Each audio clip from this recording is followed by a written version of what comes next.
সকালে নাস্তা খাওয়া শেষ, আর রুটি যা ছিল একটু হালকা করে ভেজে ঠান্ডা করে যে বক্সে ভরে রেখে দিলাম।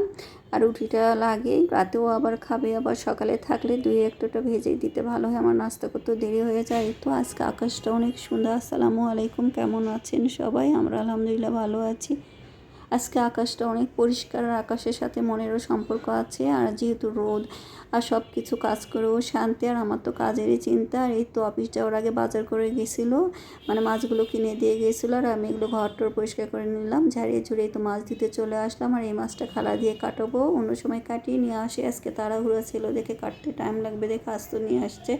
তো খালা দিয়ে কাটিয়ে নেবো। আর খালা আসলে আর এই মাছটা আমি ধুয়ে নিচ্ছি, যেহেতু কাটা মাছ। আর আমি সাধারণত মাছ খালা যতই ধুয়ে নিই আমি পরিষ্কার করে আবার ধুই। তো মাছটা ধোয়া হয়ে গেছে, এখন রান্না করবো। আর খালা এসে মাছটা কেটে ধুয়ে দিছে, আমিও ধুইছি পরে।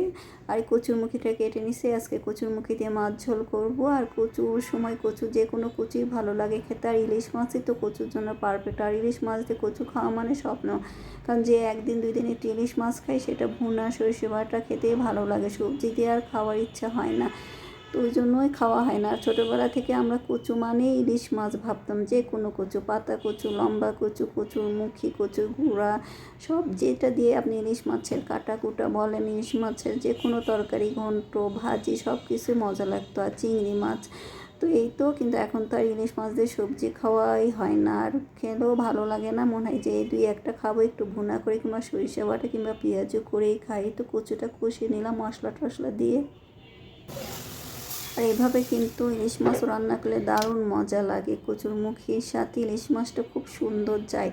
তো আমি একবারে ঝোলে পানি দিয়ে দিলাম, ভাজা মাছটাও দিলে না। মাছটা কিন্তু আমি হালকা ভেজে নিয়েছি, যেহেতু টাটকা মাছ। আমি সাধারণত মাছটা কষিয়ে নিই, কিন্তু আমার ঢাকার মাছগুলো হালকা করে ভেজেই রান্না করলে ভালো লাগে। তরকারিটা হয়ে গেছে, আর করলা ভাজিটা আমি দিয়ে দিচ্ছি, একবার উঠে দেবো। পেঁয়াজ, কাঁচামরিচ, একটু তেল, আর হলুদ একটু হালকা করে দিয়ে দিলাম, আর লবণ, আর এটা উঠে দিলাম। আর এই তো ডালটা বাগার দিয়ে দিব, ডালটা বলক উঠে গেছে ঘোটার পর।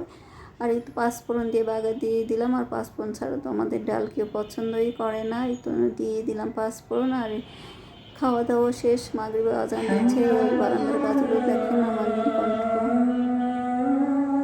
রজনীগন্ধা ফুল গাছ, কিন্তু রোদ পায় না দেখে ফুল হয় না মনে হয়।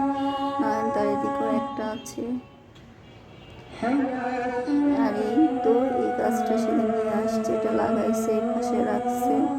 এই গাছে সুন্দর একটা ঘ্রাণ বের হয়। তো সন্ধ্যার সময় এখন তো নাস্তা খাওয়ার পালা। পেঁয়াজও ভেজে নিলাম। এটা মসুরের ডালে, মসুর ডালে বড়াতে হালকা মশলা দিলেই ভালো লাগে। এটা জিরা, রসুন আর কাঁচামরিচ দিয়ে ব্লেন্ডার করা হয়েছে, হালকা করে কাঁচামরিচ পেঁয়াজ দিয়ে আর একটু লবণ আর হলুদ দিয়ে মেখে নিলাম।